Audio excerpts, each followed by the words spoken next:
I predicted USC to lose this game 31-17. Final score Penn State 33, USC 30. So SC, they did a little bit better than I had expected based on my prediction, but a loss nonetheless. Before I talk about anything else, I know that when USC loses and I make a video, recap, reaction video, I tend to get more views than I normally would.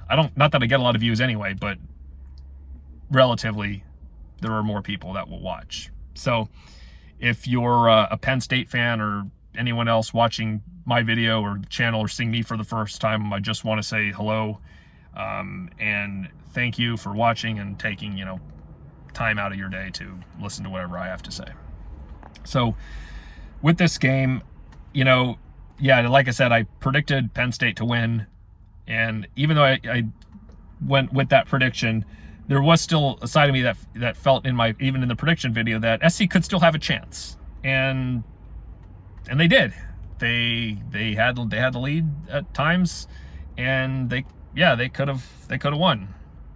And to me, it really wouldn't have mattered if Penn State was ranked number 4 or unranked, because USC, what they've done this year is they've shown that they play to their competition. And so in this case, maybe they played up to Penn State, or they played with Minnesota, they played down to Minnesota. But either way, whoever they played with, they played competitively, but they've just ended up on the losing side, and losing in the final minute or two, or in this case with Penn State, in overtime. So that's the team, and that's where it's kind of a mixed bag. They're so close, but they're so far.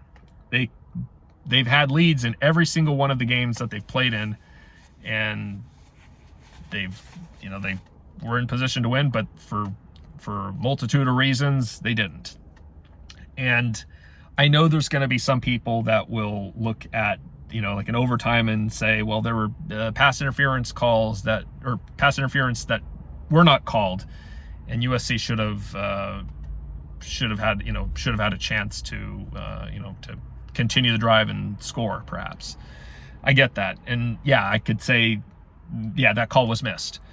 But what I would also like to say is, I feel that if every team should always factor that in, that you're going to have, there could be calls that for whatever reason the refs aren't going to, they're going to miss it, or maybe they're going to call something against you that shouldn't have been called, and that's just part of the game.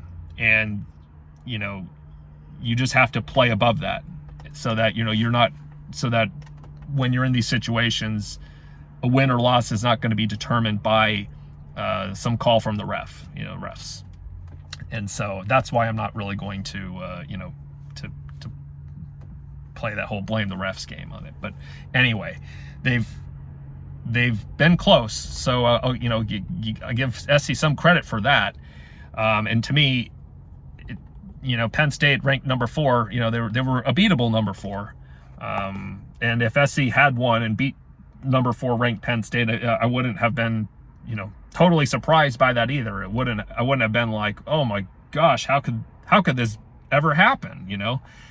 It was certainly within possibility. SC, they've lost 2 other close games, so it's not like they were going to be totally out of contention. It's not like they had zero chance. But I would only say maybe with Oregon or Ohio State, that's where I would say USC, I would just give them no chance, give them no chance at all. But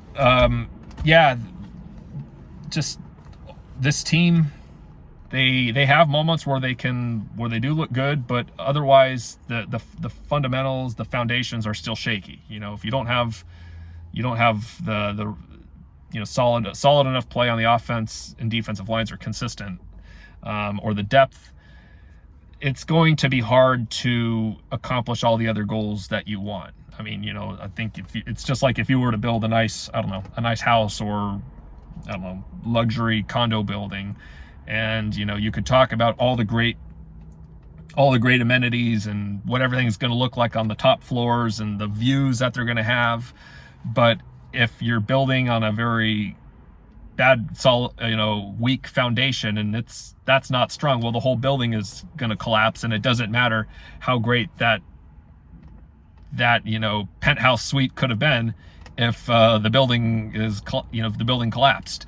So that's the way I would look at it, and I think that's where SC just really has to improve on. And I know that has been a point of emphasis, even in the off season, but I just don't think they're in this season. It's all quite there yet. Next season would be maybe a better year to judge, or at least, in the case of the team overall, and even the whole coaching situation, including the head coach, I would give it another year to see a little bit more improvement at these sorts of positions. It's a little disappointing, but I think that's just what we have to deal with. So yeah, this team, they're here at 3-3, and they could have been 6-0, but things just haven't really gone in their favor a lot of the times here. So that's what it is. And they're out of the playoffs, so out of contention for even the 12-team playoffs. So I'm not really sure what's gonna happen from here. For me, just seeing how they're playing, seeing how they play to the rise up to the competition, or play down to the competition and end up on the losing side. For me, this team, I think they got to fight for bowl eligibility. I don't like to say that, but that's what I see as a reality. So hopefully they can turn things around, or at least try and finish with a little bit more of a respectable season, but just being realistic here. So we'll see how things go next week against Maryland. But until then, fight on. Go Dodgers.